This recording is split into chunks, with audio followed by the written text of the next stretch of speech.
नमस्कार, बस्ती बस्ती नगरी नगरी में आपके साथ मैं हूं श्वेता एस त्रिपाठी। फर्रुखाबाद में लखनऊ एसटीएफ ने छापा मारकर 303 राइफल के 149 सरकारी कारतूस बरामद किए। एसटीएफ ने 2 पुलिसकर्मियों समेत 3 लोगों को गिरफ्तार किया। एसटीएफ ने छापेमारी कर अलीगढ़ में तैनात हथियारों की देखरेख करने वाले armourer Rajneesh Pandey, Fatehgarh police line में तैनात सिपाही अनुज वर्मा को गिरफ्तार किया है। पुलिस ने भदोही से विधायक उदयभान सिंह के ड्राइवर को भी गिरफ्तार किया है। पुलिस ने इनके पास से 50,000 रुपए भी बरामद किए। फिलहाल एसटीएफ ने फतेहगढ़ थाने में तीनों के खिलाफ केस दर्ज करा लिया है।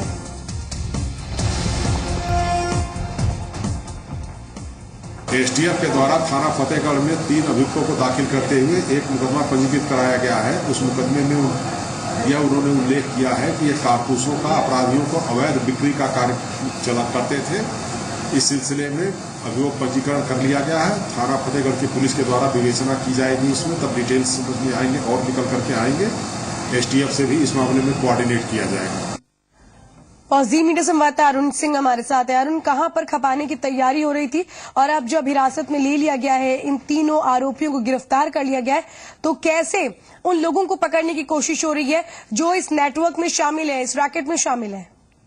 देखिए श्वेता, बता दूं कि ये जो मामला है ये प्रदेश स्तर का मामला है। एसटीएफ ने इस पर काम किया है।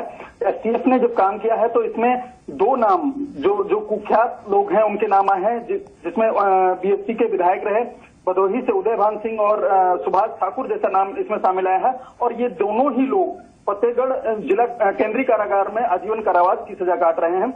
बताया जा रहा है कि ये जो सिपाही है जो फतेहगढ़ पुलिस लाइन में तैनात था, इस सिपाही ने पिछले 4 सालों से इन्हीं दोनों को पेशी पे ले जाने का काम किया है। कहीं ना कहीं ये अधिकारियों की भी मिली भगत है कि सुभाष ठाकुर और उदयभान को ले जाने के लिए जो सुरक्षा व्यवस्था लगाई जाती है, उस व्यवस्था में कहीं ना कहीं एक ही सिपाही बार बार जा रहा है। इसमें इस मामले में ये देखा नहीं गया।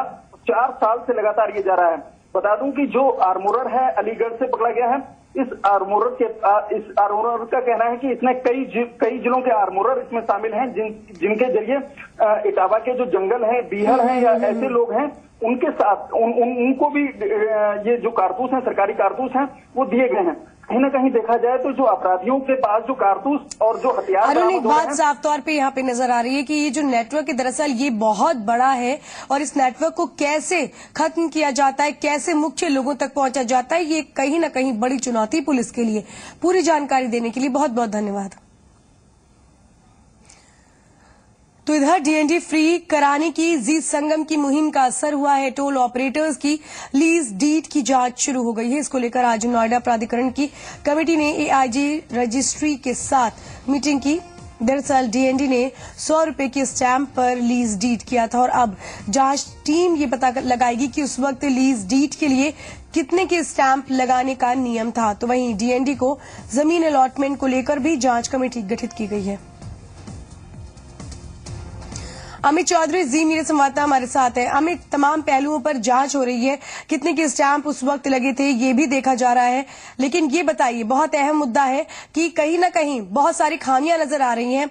इस बीच क्या माना जाए, कब तक डीएनडी टोल फ्री होगा? देखिए श्वेता, जी संगम की मुहिम के बाद कहीं ना कहीं जो प्राधिकरण के अधिकारी हैं या सरकार है वो अब डीएनडी को लेकर गंभीर होती दिख रही है। जिसके चलते अब डीएनडी को जो एग्रीमेंट किया गया था, जो लीज डीड की गई थी, ये जो भी अनुबंध हुए थे उस सब को लेकर जांच की जा रही है। अभी पिछले सप्ताह उत्तर प्रदेश के प्रमुख सचिव को जो डीएनडी की ऑडिट रिपोर्ट है कि इन्होंने कितना पैसा लगाया और कितनी अभी तक कमाई हो गई, वो रिपोर्ट सौंप दी गई थी। उसके बाद डीएनडी की जो लीज डीड 100 रुपए के स्टैंप पेपर पर हुई थी, उसको लेकर आज रजिस्ट्री विभाग के एआईजी और अन्य अधिकारियों के साथ नोएडा प्राधिकरण की जो कमेटी डीएनडी की जांच कर रही है, उन लोगों की मीटिंग हुई और उस मीटिंग में ये चीज भी निकल कर आई थी कि आज से पहले भी इसके स्टैंप को लेकर कोई जांच की गई थी, तो उन कागजों को भी खंगाला जा रहा है। इसके साथ साथ सिंचाई विभाग की कितनी जमीन पर डीएनडी को जमीन दी गई है, दिल्ली से कितनी जमीन ली गई थी या नोएडा के गांवों की कितनी जमीन दी गई है, उसको लेकर भी एक कमेटी का गठन किया गया है। तो कहीं ना कहीं इन सारी कार्रवाइयों को देखते हुए हरकत में आता जो प्राधिकरण के अधिकारी हैं वो दिख रहे हैं, सरकार के अधिकारी भी हरकत में आते दिख रहे हैं, क्योंकि लगातार जो नोएडा के लोग हैं वो भी इस चीज को लेकर प्रदर्शन कर रहे थे और जी संगम लगातार डीएनडी को फ्री कराने की मुहिम चला रहा है। तो माना ये जा रहा है, जिस तरीके से चहलकदमी देखी जा रही है अधिकारियों की, तो हो सकता है कुछ ना कुछ एनसीआर के लोगों को राहत मिल सकती है और डीएनडी को लेकर कुछ ना कुछ फेरबदल जरूर किया जा सकता है। जी चलिए अमित, पूरी जानकारी देने के लिए बहुत बहुत धन्यवाद। और इधर मथुरा में कुएं की सफाई के दौरान जहरीली मीथेन गैस की चपेट में आने से 3 लोगों की मौत हो गई। ये घटना यहां के बलदेव थाना इलाके के नागला उदय सिंह गांव की है। बताया जा रहा है कि कुछ मजदूर कुएं की सफाई कर रहे थे और इसी दौरान उसमें से जहरीली गैस निकलने लगी। 3 युवकों की मौत के बाद पूरे इलाके में कोहराम मच गया। घटना की सूचना मिलते ही पुलिस टीम मौके पर पहुंची और शव को निकाला गया। विधानसभा रैली के पास में नगला उदय सिंह जो मजा लगता है वो जो है पानी के कारण वो उसकी सफाई कर रहे थे। जो भी लोग वहाँ पर पहुंचे हैं उसमें भीतर घुसे हैं कोई जहरीली वस्तु से और पानी से उसे गैस से वो खत्म होते चले गए। लगभग कितने लोग? बहुत लोग थे। ये थाना बलदेव का नगला है उदय सिंह, जिसमें सुबह सूचना मिली कि 3 लोग कुएं में, एक पुराना कुआं था जिसकी सफाई करने के लिए घुस गए थे और वो फंसे हैं वहां पे। उसकी सूचना पे पुलिस मौके पे पहुंची। ग्रामीणों की मदद से सभी को निकाल करके हॉस्पिटल के लिए रवाना किया गया। एक लाइफलाइन हॉस्पिटल गए, 2 डिस्ट्रिक्ट हॉस्पिटल आए, जिसमें से ब्रॉड डेड घोषित कर दिए गए। तीनों ब्रॉड डेड घोषित कर दिए गए हैं। तीनों की बॉडी मॉर्चरी पे रखी हुई है। तो इधर हमीरपुर के चंदौखी गांव में स्कूली छात्रों से भरी एक टाटा मैजिक की ट्रक से टक्कर हो गई। इस हादसे में 8 स्कूली बच्चे घायल हो गए हैं। हादसे की सूचना मिलते ही आरटीओ और पुलिस की टीम मौके पर पहुंची और बच्चों को अस्पताल में भर्ती करवाया गया। घायल बच्चों में 2 की हालत नाजुक बनी हुई है और इस हादसे को लेकर अभिभावक स्कूल प्रबंधन पर लापरवाही का आरोप लगा रहे हैं। अभिभावकों का आरोप है कि स्कूल प्रबंधन सस्ते ड्राइवरों को रखकर बच्चों की जिंदगी से खिलवाड़ कर रहा है। घटना का जिम्मेदार जो है स्कूल प्रशासन, जो सस्ते ड्राइवर पैसा बचाने के चक्कर में रख लेते हैं, उनकी लापरवाही की वजह से आज इतनी बड़ी घटना हुई। और मेरा तो ये स्कूल प्रशासन से, प्रबंधन कमेटी से कहना है कि आगे भविष्य में जो अपने यहाँ वाहन चालक रखें, अनुभवशील और कम से कम 40-50 साल उम्र के रखें। इधर नोएडा में फ्लैट खरीदारों की परेशानियों को लेकर केंद्रीय मंत्री महेश शर्मा ने आज पर्यावरण मंत्री प्रकाश जावड़ेकर से मुलाकात की। इस दौरान प्रकाश जावड़ेकर ने कहा कि फ्लैट खरीदारों को राहत दी जाएगी। प्रकाश जावड़ेकर ने कहा कि नेशनल ग्रीन ट्रिब्यूनल के आदेश की वजह से देश भर में 600 जगहों पर ऐसा हुआ है। इसके साथ ही पर्यावरण मंत्री ने यह भी कहा कि यूपी का प्रस्ताव उन्हें मिला है और वो इस मामले में फ्लैट खरीदारों को राहत देने की पूरी कोशिश करेंगे। तो वहीं महेश शर्मा ने कहा कि नोएडा के फ्लैट खरीदारों को न्याय मिलेगा। महेश शर्मा ने कहा कि अगर झगड़ा बिल्डर, सरकार और एनजीटी के बीच है तो सजा फ्लैट मालिक क्यों भुगते?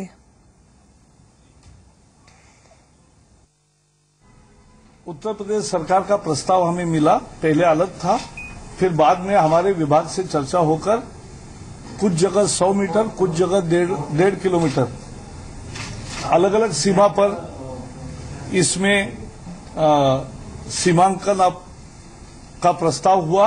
वो हमने वेबसाइट पर रखा। 2 महीने वेबसाइट पे रखने के बाद उसका जो आगे की प्रक्रिया है वो भी लगभग पूरी हो गई है। तो इनका दुख और दर्द ये महत्वपूर्ण है। राज्य सरकार अब यूपी के कई शहरों को भी स्मार्ट सिटी बनाने की तैयारी में और इसी के तहत लखनऊ में एक समारोह के दौरान यूपी के शहरों को स्मार्ट सिटी के तौर पर कैसे विकसित किया जाए, इस पर चर्चा हुई। चर्चा में मुख्य सचिव आलोक रंजन और प्रमुख सचिव आवास सदाकांत मौजूद रहे। आपको बता दें कि केंद्र सरकार की तरफ से इलाहाबाद को स्मार्ट सिटी के रूप में विकसित करने के लिए चुना गया है, लेकिन यूपी सरकार अन्य शहरों को भी स्मार्ट सिटी के रूप में विकसित करने की तैयारी में है, जिसके लिए जल्द ही केंद्र सरकार को प्रस्ताव भेजा जाएगा।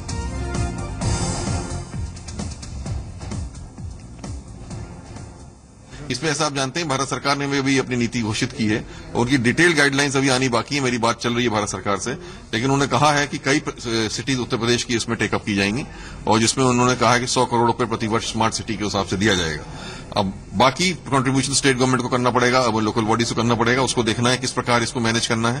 पर ये बात स्पष्ट है कि जो हमारे शहरें हैं उन सभी शहरों का विकास जो है वो पूरा करने का ये वर्तमान सरकार का भी हमारा लक्ष्य है। हमारे माननीय मुख्यमंत्री जी का भी यही एक उद्देश्य हमेशा रहा है कि शहरों में अधिक से अधिक जो इंफ्रास्ट्रक्चर है उसमें सुधार लाया जाए, उसको आधुनिक बनाया जाए और जैसे बेसिक सर्विसेज हैं, सॉलिड वेस्ट की हो और सीवर ट्रीटमेंट की हो, चाहे ट्रैफिक मैनेजमेंट की हो, चाहे रोड्स की हो, उन सबको बेहतर से बेहतर बनाया जाए। प्रधानमंत्री नरेंद्र मोदी का सपना वाराणसी को क्योटो बनाने का है, लेकिन शहर को क्योटो की तर्ज पर विकसित करने के विरोध में व्यापारी सड़कों पर उतर आए हैं। दरअसल हाल ही में क्योटो से लौटे दल की रिपोर्ट के बाद हेरिटेज जोन में पैदल पथ बनाने की योजना बनी है। इसके तहत गोदौलिया से लेकर मैदागनी तक को नो व्हीकल जोन घोषित किया जाएगा, ताकि इस जोन में ट्रैफिक कम हो और पर्यटक आसानी से जा सके। लेकिन इस योजना के खिलाफ शहर के व्यापारियों ने मोर्चा खोल दिया। योजना के विरोध में व्यापारियों ने आज क्षेत्र की सभी दुकानें बंद रखी और जुलूस निकाला। व्यापारियों की दलील है कि इस मुख्य मार्ग पर ही शहर का व्यापार निर्भर है, जहां सारे व्यापारियों की दुकानें हैं। ऐसे में अगर इस मार्ग को नो व्हीकल जोन घोषित कर दिया जाएगा तो इसका सीधा असर उनके व्यापार पर पड़ेगा। व्यापारियों ने चेतावनी दी कि अगर सरकार ने उनकी मांगे नहीं मानी तो वो जल्द ही बड़ा आंदोलन करेंगे।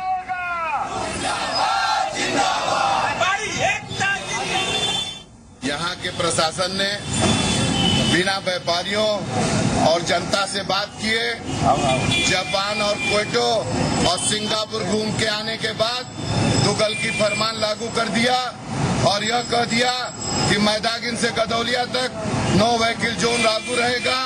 इन्होंने किसी से बात करने की जरूरत नहीं समझी। पहली बात तो हम जो क्योटो गए तो उनका हेरिटेज कैरेक्टर के साथ साथ हमको ये लगा कि पहले हमारा देश राष्ट्रीयता जरूर हमारे अंदर है, लेकिन हम इस देश को अपना समझे, हम इस मोहल्ले को अपना समझे, ये बात।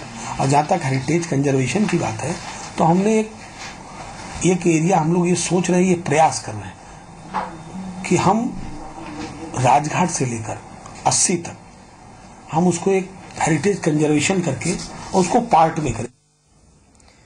केंद्र और राज्य सरकार किसानों को मुआवजा देने का दावा कर रही है, लेकिन वाराणसी में कुछ ऐसे किसान हैं जिन्हें अभी तक कोई मुआवजा नहीं मिला। ये वो किसान हैं जो कि अधिया पर खेती करते हैं, लेकिन इन किसानों को उनकी मेहनत का मुआवजा नहीं मिला है। दरअसल सरकार खेत मालिकों को उनके नुकसान का मुआवजा तो दे रही है, लेकिन अधिया पर काम कर रहे किसानों को कोई पूछने वाला नहीं।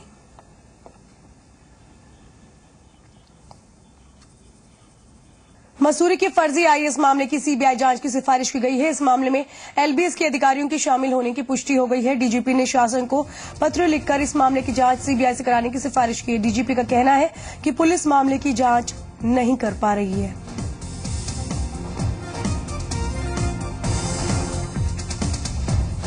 इसमें कुछ संलिप्तता प्रकाश में आई एकेडमी के कुछ अधिकारियों की, लेकिन जो हमारी एसआईटी थी वो उसको इन्फॉर्मेशन को डिटेल में डेवलप करने में सक्षम नहीं रही, और इसलिए हमने निर्णय किया है कि क्योंकि इससे कई मुद्दे जुड़े हुए हैं, सिक्योरिटी के भी और वीवीआईपी सिक्योरिटी के भी, और एक केंद्रीय प्रभावशाली और संवेदनशील संस्था के अंदर की व्यवस्था का, इसलिए हमने निर्णय किया है कि हम इसकी फर्दर इन्वेस्टिगेशन जो है वो सीबीआई द्वारा कराए जाने की संस्तुति जिला से इसकी कर रहे हैं। और चलिए अब आपको बताते हैं पूरा मामला है क्या। फर्जी ट्रेनी आईएएस रूबी चौधरी का यह मामला 27 मार्च को सुर्खियों में आया था। इस मामले का खुलासा होने के बाद एक जांच टीम भी गठित की गई, तो 29 मार्च को रूबी के बयान को दर्ज किया गया। इस पूरी प्रक्रिया की वीडियोग्राफी भी की गई। 2 अप्रैल को अकेडमी की कार्यशैली पर रूबी ने सवाल खड़े कर दिए। रूबी चौधरी के मुताबिक अकेडमी के डिप्टी डायरेक्टर सौरभ जैन ने उनका फर्जी आई कार्ड बनवाया था और लाइब्रेरियन की नौकरी दिलाने के नाम पर उससे 20 लाख रुपए मांगे गए थे। तो वहीं 3 अप्रैल को रात में एसआईटी और पुलिस की संयुक्त कार्रवाई में देहरादून के हरिद्वार रोड स्थित होटल से रूबी को गिरफ्तार किया गया। 4 अप्रैल को रूबी को कोर्ट में पेश करने के बाद 14 दिन की न्यायिक हिरासत में भेजा गया। तो वहीं एसआईटी ने एलबीएस के गार्ड देव सिंह को भी गिरफ्तार किया, जबकि इस मामले में बीमारी के चलते जांच अधिकारी को बदल दिया गया। अब ममता बोरा मामले की जांच कर रही हैं।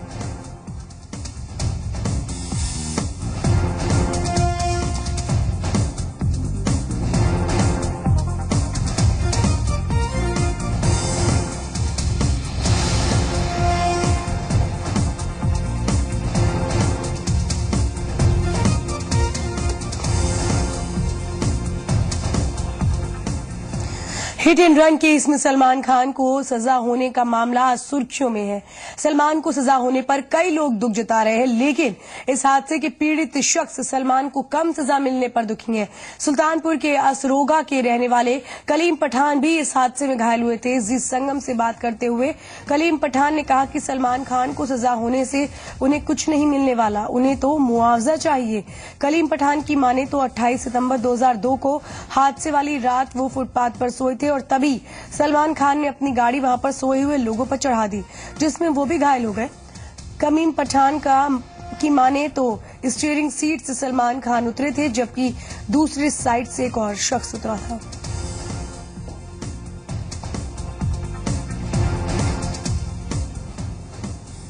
नौ बजे हम सोने गए उधर, उसके बाद सोया था और रात के वही 2:30-3 बजे करीब सलमान खान ने गाड़ी चढ़ा दिया था हमारे ऊपर। उसके बाद सब बेकरी वाले जो है, ऑटो टैक्सी वाले सब जमा हुए, फिर निकाले हमको।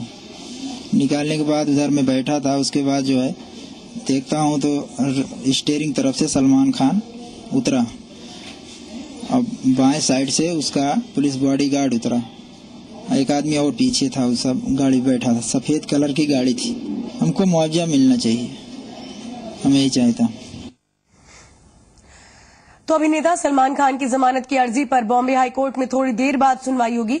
हाईकोर्ट में सलमान खान पैरवी मशहूर वकील हरीश साल्वे कर रहे हैं। इससे पहले सेशंस कोर्ट से सजा का ऐलान होने के बाद सलमान खान के वकील बॉम्बे हाईकोर्ट पहुंचे थे। वकील अपने साथ सजा के आदेश की कॉपी भी ले गए थे, जिसके आधार पर उन्होंने सलमान की जमानत की अर्जी लगाई है। तो वहीं सलमान खान अभी सेशंस कोर्ट में ही मौजूद है। चूंकि हाईकोर्ट में इस मामले की सुनवाई होनी है, ऑर्डर आते ही उसकी कॉपी लेके हाईकोर्ट पहुंचे हैं हरीश साल्वे, जो सलमान खान की तरफ से इस पूरे मामले को देख रहे हैं और अब जमानत की अर्जी लगाने के लिए हाईकोर्ट पहुंचे सलमान के वकील।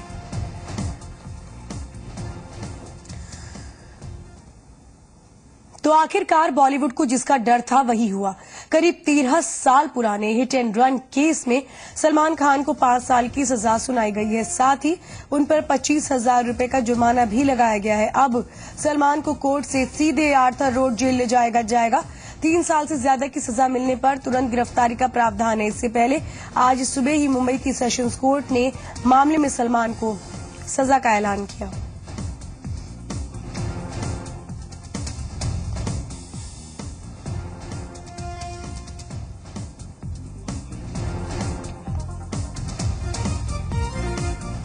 देखिए, आरोपी दोषी पाए गए हैं और न्यायालय ने उन्हें 304 पार्ट 2 के तहत 5 साल की सश्रम कारावास की सजा दी है उनको। सर, बाकी धाराओं में क्या सजा? बाकी धाराओं सभी धाराओं के बारे में न्यायालय ने हमारा उनके आरोपी के खिलाफ जो ऑफेंस है प्रूव हो चुका है। अभी जो जजमेंट की कॉपी हमारे हाथ में अभी तक आई नहीं है, लेकिन सभी धाराओं के तरह दोषी पाए गए हैं। Section 3, 134, 181, 182, 184, 185 of the motor vehicles act.